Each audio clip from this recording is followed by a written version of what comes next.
Hello dear students, आप सभी का फिर से वेलकम है इस क्लास में। हम क्लास 12 का फिजिक्स पढ़ रहे हैं और उसमें जो एनसीईआरटी का चैप्टर है मूविंग चार्जेस एंड मैग्नेटिज्म वो पढ़ रहे थे। और जो आज का हमारा टॉपिक है force on A current carrying wire in a magnetic field. इसके प्रीवियस लेक्चर में हमने पढ़ा था कि यदि कोई एक चार्ज यूनिफॉर्म मैग्नेटिक फील्ड में चल रहा है तो उसके ऊपर एक फोर्स लगता है और उसकी वजह से वो सर्कुलर पाथ एग्जीक्यूट करता है। लेकिन इस बार हमारे पास एक करंट कैरिंग वायर है, तो करंट कैरिंग वायर पे भी फोर्स लगता है। और वो किस वजह से लगता है आप देखिए, मान लेते हैं ये एक हमारे पास करंट कैरिंग वायर है, ठीक है।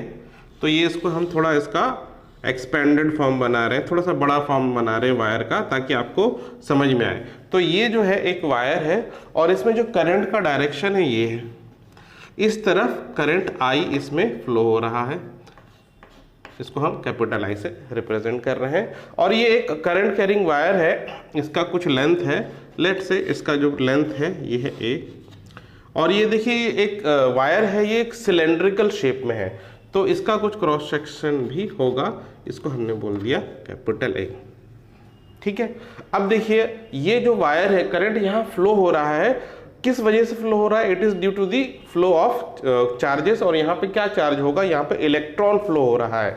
तो देखिए यहाँ पे इसके पास बहुत सारे इलेक्ट्रॉन्स होंगे, ठीक है।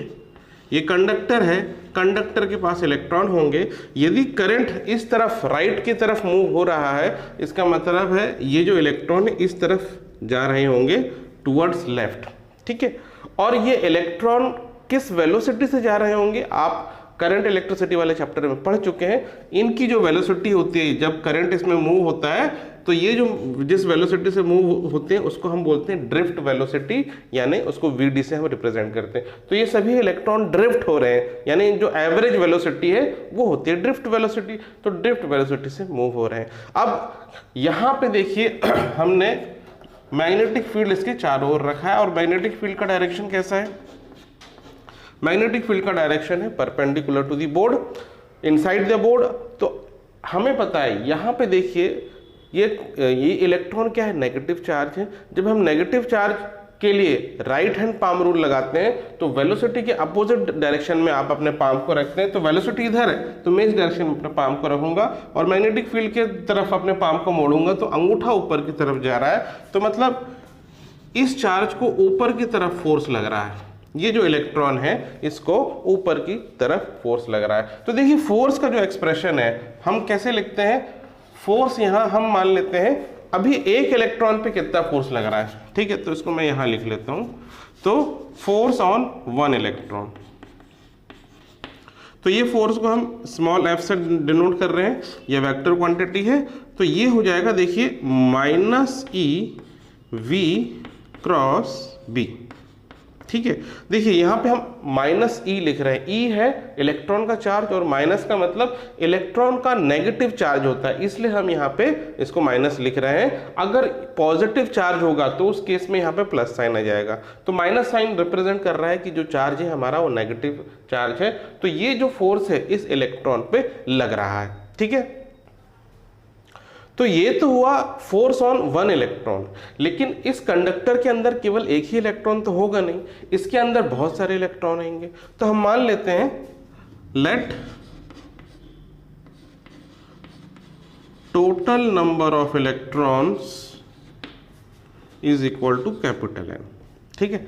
टोटल नंबर ऑफ इलेक्ट्रॉन कितना है? इसके अंदर है कैपिटल एन। इसके साथ हम एक और टर्म डिफाइन करते हैं, number of electrons per unit volume,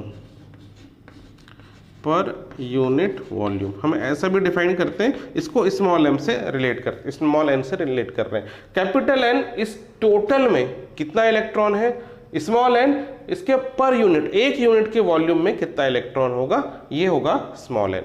अब ये कैपिटल एन और स्मॉल एन को हम रिलेट कर सकते हैं। कैसे रिलेट कर सकते हैं? तो देखिए ये जो कैपिटल एन है it is equal to N, ये क्या है?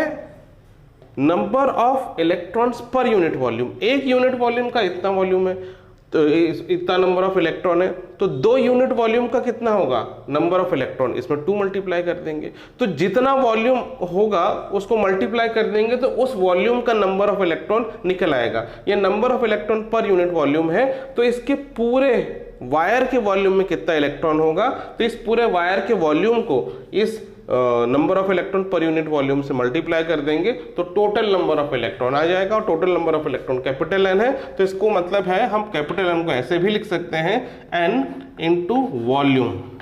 किसका वॉल्यूम? ये हमारा जो कंडक्टिंग वायर है उसका वॉल्यूम। अब ये हमने यहाँ सिलेंड्रिकल शेप इसका अज्यूम किया है, तो सिलेंडर का वॉल्यूम क्या होता है? Cross section area into length, ये हो जाएगा इसका वॉल्यूम।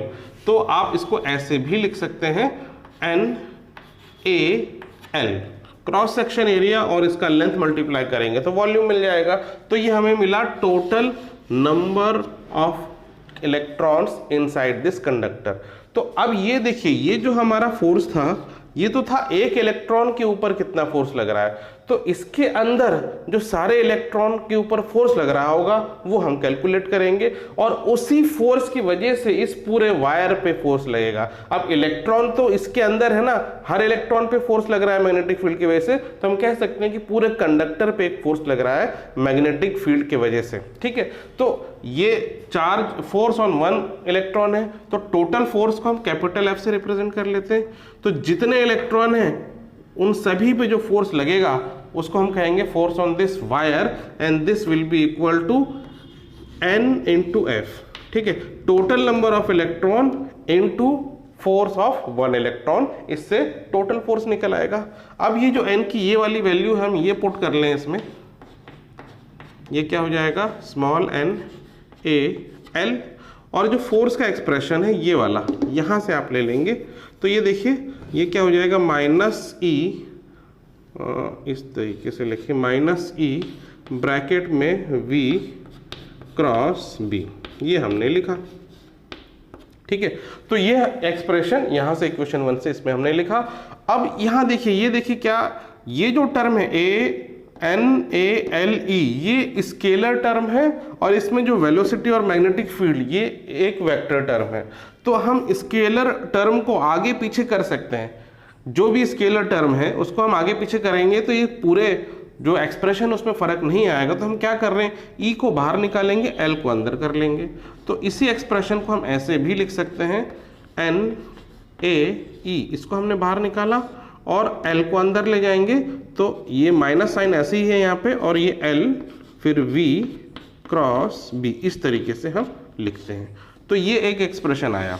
ठीक है, तो अभी ये खत्म नहीं हुआ, अब इसके आगे और है। तो यहाँ पे देखिए, यहाँ पे एक हमें सब्स्टिट्यूशन करना है, तो उसको समझने के लिए हम इसको रब करते हैं। तो देखिए ये वाला जो टर्म है इसको देखिए, एल इंटू वी है ना। अच्छा, ये जो v है यहाँ पे एक्चुअली ये vd होगा ना, किस वेलोसिटी से यहाँ पे इलेक्ट्रॉन मूव कर रहे हैं? ड्रिफ्ट वेलोसिटी से, इसलिए जो v है यहाँ पे vd है, इसको ध्यान रखना। अब ये जो है l minus L into V D, तो ये देखिए, इसको ध्यान से देखना, ये जो है l एक स्केलर क्वांटिटी है और vd एक वेक्टर क्वांटिटी है। अब देखिए vd का डायरेक्शन क्या है? vd का डायरेक्शन टुवर्ड्स लेफ्ट, और इसमें हमने l मल्टीप्लाई कर दिया है, और l के बाद एक अगर हमने माइनस मल्टीप्लाई कर दिया, तो इसका मतलब क्या हुआ? ये जो पूरा एक क्वांटिटी है ये क्या रिप्रेजेंट करेगा? इसका डायरेक्शन क्या होगा? टुवर्ड्स राइट हो जाएगा। ये वेक्टर जो vd है टुवर्ड्स लेफ्ट में है, लेकिन हमने माइनस मल्टीप्लाई कर दिया, तो ये पूरा जो क्वांटिटी का डायरेक्शन टुवर्ड्स राइट हो जाएगा, यानी करंट के डायरेक्शन में। इसी वजह से हम इसको इस तरीके से भी लिख सकते हैं, हम इसको ऐसे लिख लें vd इंटू एल वेक्टर। ठीक है, तो देखिए यहाँ पे ये क्या हो गया, अब हमने इसको इस तरीके से लिख लिया। अब ये पहले यहाँ vd वेक्टर क्वांटिटी था, l स्केलर क्वांटिटी था, अब यहाँ vd स्केलर क्वांटिटी हो गया है और l वेक्टर क्वांटिटी हो गया, और l क्या बन गया? It is a current element, ये वेक्टर क्वांटिटी बन गया, और इसका डायरेक्शन क्या हो गया? Direction is in the direction of current, जो करंट का डायरेक्शन होगा वही l का डायरेक्शन होगा। तो अब देखिए दोनों में अब कोई फर्क नहीं है, ये क्या रिप्रेजेंट कर रहा है? एक प्रोडक्ट है l और v का, जिसका डायरेक्शन किधर है? राइट की तरफ। अब यहाँ पे देखिए, यहाँ भी v और l का प्रोडक्ट है, और इस l का जो डायरेक्शन है ऑलरेडी राइट की तरफ है, तो इसको यहाँ माइनस लगाने की जरूरत नहीं है, तो इस टर्म को हम इससे रिप्लेस कर सकते हैं। ठीक है, तो यही यहाँ समझने का है। तो यहाँ पे ये जो टर्म है इसको हम रिप्लेस कर दें इससे, तो ये क्या हो जाएगा? f is equal to n A E. अब ये जो है माइनस एल वी डी की जगह आप लिखेंगे वी डी, एल के ऊपर आप एरो साइन लगा देंगे, एल वेक्टर हो गया and B vector magnetic field. ठीक है, अब देखिए वी डी यहाँ पे एक स्केलर क्वांटिटी की तरह है, तो इसको हम ब्रैकेट के बाहर निकाल सकते हैं। तो यदि आप इसको ब्रैकेट के बाहर निकालेंगे तो देखिए क्या हो जाएगा एक्सप्रेशन, यहां लिख लेते हैं F is equal to N A E V D, bracket में हो गया एल क्रॉस बी, ये इस तरीके से हो गया। अब देखिए जो ब्रैकेट के बाहर ये वाला जो टर्म है, आप याद करिए जो आपने करंट इलेक्ट्रिसिटी वाले चैप्टर में पढ़ा था, derivation of drift velocity and current in terms of drift velocity. तो ये जो फॉर्मूला है, this is formula of current in terms of drift velocity.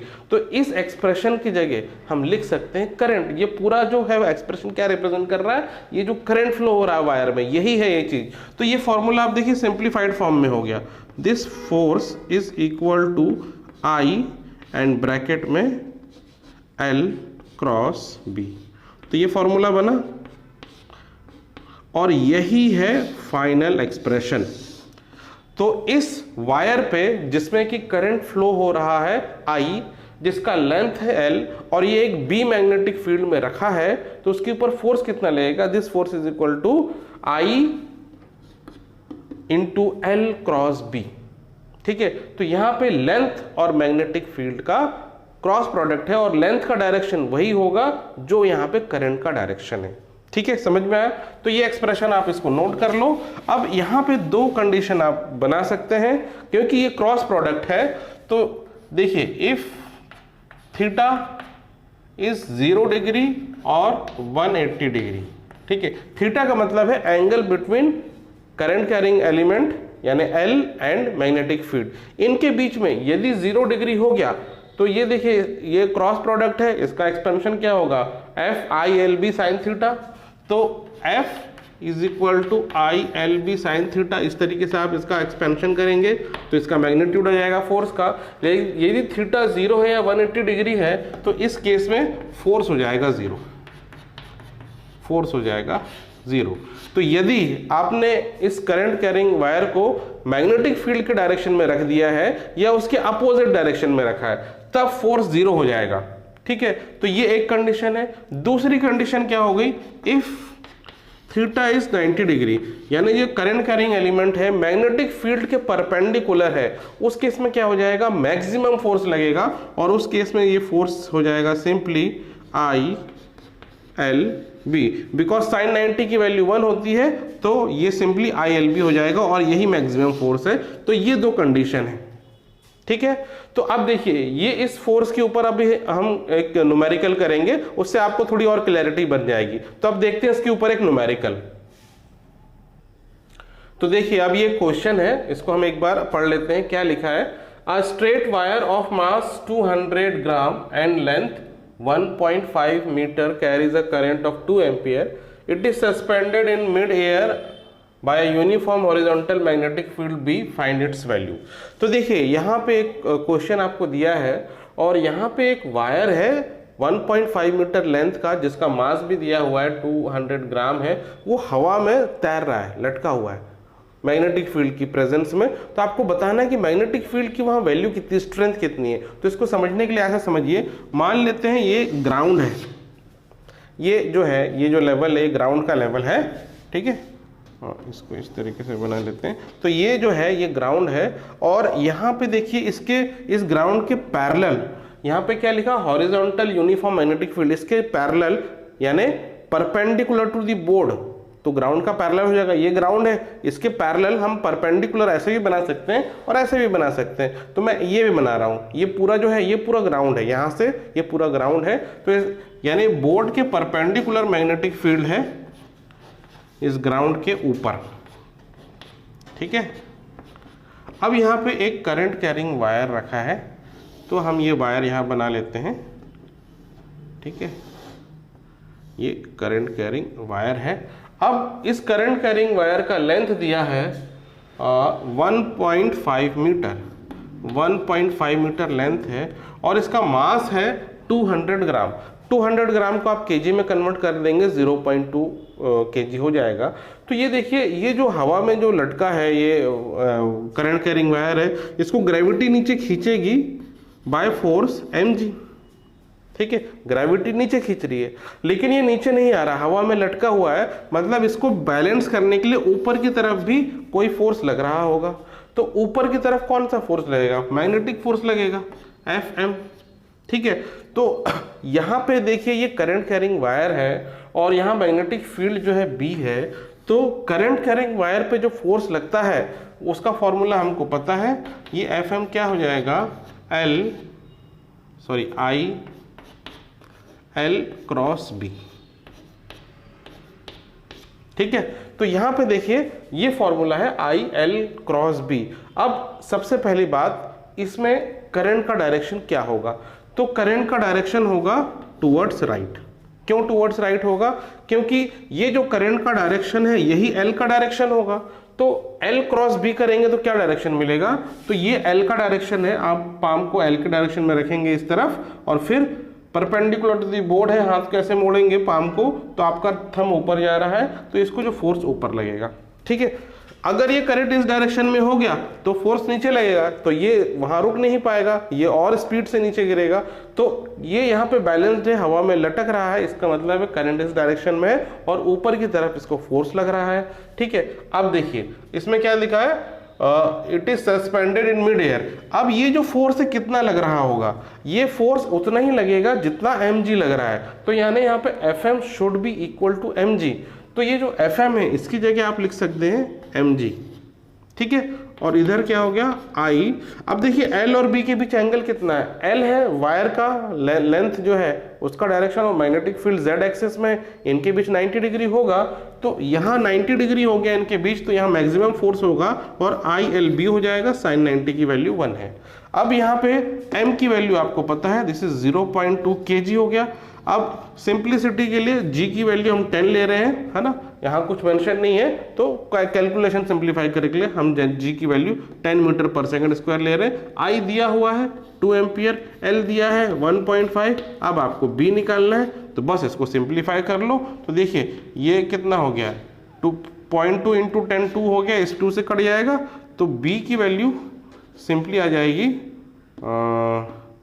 इसको आप डिवाइड कर देंगे तो मीटर में है, तो 1/1.5, और इसको आप 1.5 को 3/2 लिख सकते हैं, तो ये 2/3 हो जाएगा, और इसको डेसिमल में कन्वर्ट कर सकते हैं आप, तो 0.67 अप्रॉक्सीमेटली वैल्यू ले सकते हैं टेस्ला। तो जो B का जो मैग्नीट्यूड आ रहा है, मैग्नेटिक फील्ड का जो स्ट्रेंथ है यहाँ पे 0.67 टेस्ला। ठीक है, तो आई होप अब आपको समझ में आ गया होगा कि कैसे इस तरह के क्वेश्चन को करना है, इस फॉर्मूले का यूज कैसे करना है। अगर इसमें कोई डाउट है तो आप कमेंट करके मुझे बता सकते हैं। Otherwise that's all for today's class. Take care of yourself and have a nice day.